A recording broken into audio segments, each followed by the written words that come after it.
जबलपुर में कटंगी पुलिस ने gas agency से सिलेंडर चोरी करने वाले गिरोह का भांडाफोड़ किया। इस कार्रवाई में 7 आरोपियों को गिरफ्तार किया गया और उनके पास से 60 चोरी किए गए गैस सिलेंडर, 30,000 रुपए नगद और चोरी में इस्तेमाल 2 वाहन जब्त किए हैं। ये कार्रवाई कटंगी थाना पुलिस की संयुक्त टीम द्वारा की गई। दिनांक 8 मई 2025 की बात है। फरियादी रामराज भुर्रक है जो बेलखाड़ू के, इनने चौकी में आके सूचना दी कि 2/5/2025 से 7/5/25 के बीच इनकी जो गोडाउन है बेलखाड़ू में एचपी गैस एजेंसी का, उसमें से 160 एचपी के सिलेंडर चोरी हो गए हैं।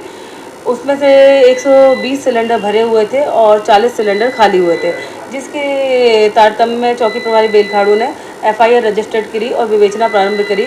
विवेचना प्रारंभ करने के दौरान इनने पुलिस टीम के 7 आरोपियों को गिरफ्तार किया है और उन 7 आरोपियों से पूछताछ में ये पता चला कि पुलिस द्वारा 60 टंकियाँ और 30,000 रुपये नगद जब्त किए गए हैं। सभी 7 आरोपियों को आज माननीय न्यायालय के समक्ष पेश किया गया है। इन 7 आरोपियों ने से 60 टंकी और 30,000 रुपये नगद बरामद हुए हैं। साथ में एक इनोवा कार और एक पिकअप वाहन था, जिससे इनने सिलेंडर चोरी करने में यूज़ किया था। उसको भी जब्ती की कार्रवाई कर ली गई है। आगे की प्रक्रिया चौकी प्रभारी बेलखाड़ू बताएंगे। तिलवाड़ा घाट कुंड में गणेश विसर्जन के दौरान कुछ युवक शराब के नशे में धुत होकर भक्ति का अपमान करते हुए दिखाई दिए। उनका ये वीडियो सोशल मीडिया पर तेजी से वायरल हो रहा है। लोगों ने इसे आस्था के साथ खिलवाड़ बताया है। सिविल लाइन थाना क्षेत्र के साईं बाबा मंदिर के पास गणेश विसर्जन जुलूस के दौरान 2 अन्य लोगों ने पुरानी रंजिश के चलते जुलूस पर पत्थर फेंके। इससे श्रद्धालुओं को चोटें आई। पुलिस ने आरोपियों को तुरंत गिरफ्तार कर प्रकरण दर्ज किया है। इसमें एक गणेश गणपति जुलूस निकल रहा था। उसमें डीजे पर कुछ जो है लड़के डांस कर रहे थे। एक अन्य लड़के जो कि है उसी क्षेत्र का रहने वाला, उससे क्योंकि पुरानी रंजिश चलती थी, तो इस वजह से कृष्णा और बल्लू ने एक लड़के के ऊपर पत्थर फेंका था, जिस पर हमने कार्रवाई करते हुए संबंधित आरोपी को तुरंत गिरफ्तार किया था और गिरफ्तार करके अभी पुलिस अभिरक्षा में रखा है। समिति जो गणेश जी की लगातार 14 वर्ष से हम बहुत शांति और उत्साह के साथ अपना गणेश जी का जुलूस अपने पूरे परिवार के साथ निकालते थे। आज उसी क्रम में जब हम अपना जुलूस सामंती चौक से लेकर निकले थे, तो बल्लू जो कि आत्म अपराधी 307 का है, फरारी आरोपी है, लेकिन उसके बाद भी इनामी होने के बाद भी थाना सिविल लाइन उसके खिलाफ कई बार हमने मामला एफआईआर कराई है। उसका मामला बोलते हैं जांच में चल रहा है। ये वो जो कि एफआईआर रजिस्टर्ड हो चुकी है, जिसमें 307 का मामला दर्ज है, उसके ऊपर कायम है और इनामी आरोपी है। फिर प्रशासन लगातार उसका प्रतिदिन उसका सपोर्ट करती है। और अभी कुछ दिन पहले बीच में साईं मंदिर चौराहे पे पुलिस प्रशासन के स्टाफ के साथ उन्होंने उनको उनका वर्दी हिलाया, उसके बाद उनको मारपीट किया है, उनसे बदतमीजी की। उसके बाद उनको ये आप देख सकते हैं, इसके पहले वहाँ पे लिखित शिकायत हमने कई बार थाने में दिया हुआ है। ये देखिए आप, ये मैं आपको दिखा रहा हूँ, ये उसके खिलाफ आवेदन है। इनामी आरोपी है, ये देखिए एफआईआर कॉपी। लगातार उसके ऊपर इतने मामले दिए गए हैं, उसके बाद भी सिविल लाइन थाना के ऊपर कोई कार्रवाई नहीं करी। मैं तो इस बात से नाराज और खपा भी हूँ। पता नहीं प्रशासन उसने ऐसा क्या कर दिया है या क्या दे रहा है, मुझे जानकारी इस बात की नहीं है, लेकिन फिर भी उसका पूरा प्रशासन सपोर्ट करता है। अभी जब उसने पथराव करने के बाद भी बकायदे घर के पास बैठ के बाजा घर के पास बैठा हुआ था और बयानबाजी करते हुए हम लोग को गाली गलौज करता था। हमने बहुत जब निवेदन किया, यहाँ पर उत्पाद जब मचाया, तब जाके हमारे निवेदन पर प्रशासन उसको उठा के लाई है और अभी भी उसको गाड़ी में बैठा के से उसको मोबाइल दे चलाने के लिए यहाँ वो फ़ोन लगा रहा है और गाड़ी के अंदर हम लोग गाली गलौज कर रहा है। तो मैं अभी अपने सदस्यों के साथ सिविल लाइन थाने में हमारे जो भी सदस्य को चोट लगी हुई है, उन्होंने पथराव किया है, एफआईआर उसकी करा रहा हूँ। एफआईआर होने के बाद कल हम लोग सभी सदस्य मिलकर एसपी ऑफिस जाएंगे और बड़ा ज्ञापन सौंपेंगे और कहेंगे कि लगातार शहर में हो रहे ऐसे अपराध को रोकने के लिए प्रशासन को आप दुरुस्त करें, क्योंकि इस प्रकार की जो घटना आए दिन होती जा रही है, हम सभी सदस्य बर्दाश्त कभी नहीं करेंगे। रत्नेश दुबे, पचपड़ी। जबलपुर पॉलिटेक्निक कॉलेज में एबीवीपी और एमपीएसयू छात्र संगठन आपस में भिड़ गए। इस झड़प में 5 छात्र घायल हुए। घटना सदस्यता के दौरान हुई। पुलिस ने छात्रों को कॉलेज से बाहर किया और दोनों पक्षों की शिकायत दर्ज की है। एबीवीपी के प्रदेश महामंत्री माखन शर्मा ने कहा कि एमएसयूवी छात्रों को कॉलेज में गांजा सप्लाई कर रहा था। वहीं एमपीएसयू अध्यक्ष अभिषेक पांडे का आरोप है कि एबीवीपी ने उनके छात्रों पर दबाव डालकर संगठन में शामिल करने की कोशिश की और विरोध करने पर हमला किया। कला निकेतन महाविद्यालय में विवाद होने की सूचना प्राप्त हुई थी। पुलिस वहां मौके में पहुंची थी। वहां जानकारी लगी कि अखिल भारतीय विद्यार्थी परिषद और एमपीएसयू संगठन के बीच में, कार्यकर्ताओं के बीच में किसी बात को लेकर विवाद हुआ है। इसके उपरांत अभी जो है अखिल भारतीय विद्यार्थी परिषद के कार्यकर्ता लोग आए जिनको चोट लगी है, उनका भी मुआयजा करा के और उनकी रिपोर्ट लिख कर अग्रिम वैधानिक कार्रवाई की जा रही है। इसमें कितने छात्रों को चोट लगी?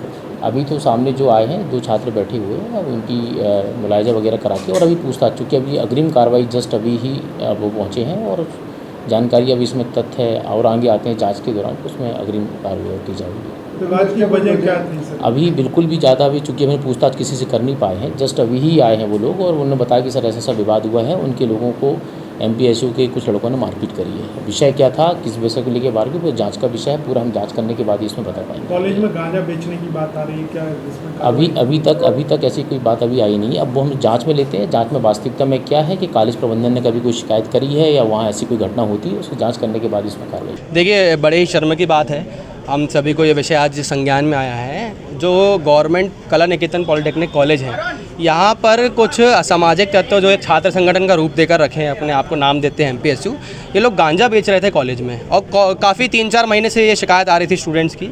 छात्र छात्राओं को गांजा का सेवन भी वहाँ पे करते हैं, गांजा, सिगरेट, शराब, इस प्रकार की चीज़ों का वहाँ पे सेवन भी करते हैं ये लोग और बेचने का प्रलोभन भी दे रहे थे। इसके पहले भी हमने प्राचार्य महोदय को शिकायत दी थी, लेकिन किसी प्रकार का एक्शन नहीं हुआ। आज जब विद्यार्थी परिषद के कार्यकर्ता वहाँ पर सदस्यता कर रहे थे, सदस्यता अभियान के दौरान, उसी समय ये लोग गांजा बेचने आए वहाँ पे। जब हमारे कार्यकर्ताओं ने मना किया, उसका विरोध किया कि गांजा नहीं बेचो, ये नहीं करो, तो उनके ऊपर तुरंत जानलेवा हमला किया गया। और उस विद्यार्थी की हालत ये है कि वो खड़े होने की स्थिति में नहीं, आप लोगों ने देखा है यहाँ पर बेहोश हुआ। इसके साथ साथ 3 अन्य, एक छात्र के ऊपर भी उनने प्रहार करने का प्रयास किया और 3 छात्रों के ऊपर सीधे उन्होंने रॉड, लाठी और चाकू और पता नहीं क्या लोहे के औजारों से हमला किया। और 2025 में आज इस प्रकार की घटना घट रही है, तो विद्यार्थी परिषद के कार्यकर्ता का ये स्पष्ट मत है कि इस प्रकार की घटना हम महानगर में, जबलपुर में, संस्कारधानी में नहीं घटने देंगे। और नशे का जो ये लोग स्टूडेंट कल्चर नशे से जो ख़राब करना चाह रहे हैं, ये हम करने का कार्य नहीं करने देंगे और इनको खदेड़ कर भगाने का कार्य हम कैंपसों से करेंगे।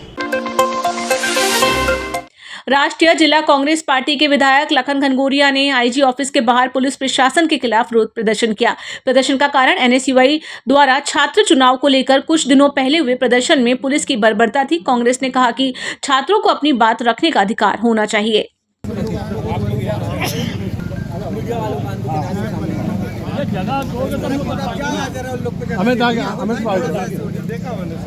राजा थोड़ा सा पीछे, राजा टीकाराम भैया थोड़ा सा पीछे, सब पीछे हो जाओ ताकि बात हम लेना। फोन अरे आप यहाँ कहाँ फोटो खिंचवा रहे हैं? मारने का जो तरीका है उसको सत्ता में लेंगे, लाठी खाएंगे। पुलिस और छात्र नेता NSUI के एक कार्यक्रम में, जिसमें NSUI के प्रदेश अध्यक्ष आशुतोष चौकसी जी आए हुए थे, एक जो पार्टी का हमारा बृहद कार्यक्रम है, वोट चोर गद्दी छोड़, उसको लेके NSUI का प्रदर्शन था और NSUI के पूरे स्टूडेंट बड़ी शांतिपूर्ण तरीके से ये आंदोलन कर रहे थे, ज्ञापन देने गए थे। इतनी निर्दयता से, जिसको यदि संवेदन शून्य नहीं, निष्ठुरता कहें तो गलत नहीं होगा, इतनी निष्ठुरता के साथ इन बच्चों के साथ मारपीट की गई। होता यह है कि प्रदेश का कोई उच्च पद पर बैठा व्यक्ति आए किसी भी संगठन का, यदि मुखिया आए किसी संगठन का, तो पुलिस उसकी सुरक्षा में लगती थी।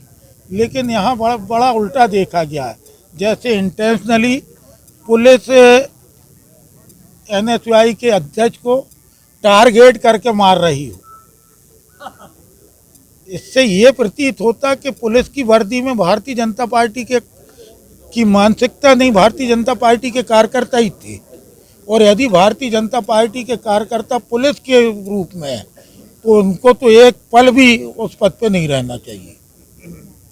और इस पे वरिष्ठ अधिकारी संज्ञान लें, यदि संज्ञान नहीं लेंगे तो कांग्रेस का इतिहास आंदोलन का है। हम सड़क पे आंदोलन करेंगे और उसका विकराल रूप होगा और इसकी जवाबदारी पर शहर में जो पुलिस के वरिष्ठ अधिकारी हैं उनके ऊपर रहेगी। ज्ञात है कि विगत 3 तारीख को भारतीय राष्ट्रीय छात्र संगठन का एक आंदोलन था वोट चोरी के मामले में लेकर, जो पूरे देश में आदरणीय राहुल जी का कार्यक्रम चल रहा है, और छात्र संघ चुनाव जो लगातार मध्य प्रदेश में नहीं हो रहे हैं उसे लेकर। लेकिन उस प्रदर्शन में पुलिस ने बर्बरता दिखाई, बर्बरता ही नहीं बहुत निर्दयता के साथ लाठीचार्ज किया सभी के ऊपर। और यही नहीं, कुछ वहाँ मौजूद पुलिसकर्मियों ने हाथ छोड़े, हाथ चलाया, जिसका वीडियो वायरल है सभी जगह। तो ये हम लोकतांत्रिक तरीके से अगर अपना कार्यक्रम कर रहे थे तो इस जो पुलिस प्रशासन के द्वारा किया गया है इसकी कोई आवश्यकता नहीं थी। आज उसी मामले को लेकर कांग्रेस कमेटी के द्वारा आईजी महोदय को ज्ञापन सौंपा गया है, जिसमें सभी वरिष्ठ कांग्रेस नेता, NSUI, यूथ कांग्रेस सभी मौजूद थे। अगर उनके ऊपर सख्त से सख्त कार्रवाई करते हुए FIR दर्ज नहीं की जाती और तत्काल उनका निलंबन नहीं किया जाता है तो कांग्रेस कमेटी, NSUI, पूरी कांग्रेस पार्टी इसके लिए क्रमबद्ध तरीके से आंदोलन चलाएगी जब तक हमें न्याय नहीं मिल जाता। अमित मिश्रा, प्रदेश उपाध्यक्ष, NSUI। आज कांग्रेस कमेटी की तरफ से भारतीय राष्ट्रीय छात्र संगठन के प्रदेश उपाध्यक्ष अमित मिश्रा के साथ दिनांक 3 सितंबर 2025 को जो घटनाक्रम हुआ था उसके बारे में ज्ञापन दिया है। और उस संबंध में जो उनका एक आरोप है कि पुलिसकर्मियों के द्वारा उनके साथ मारपीट की गई थी, उस संबंध में कार्रवाई करने का अनुरोध किया हुआ है। और ये ज्ञापन मैंने IG कार्यालय में सर के बिहाफ पर प्राप्त किया है।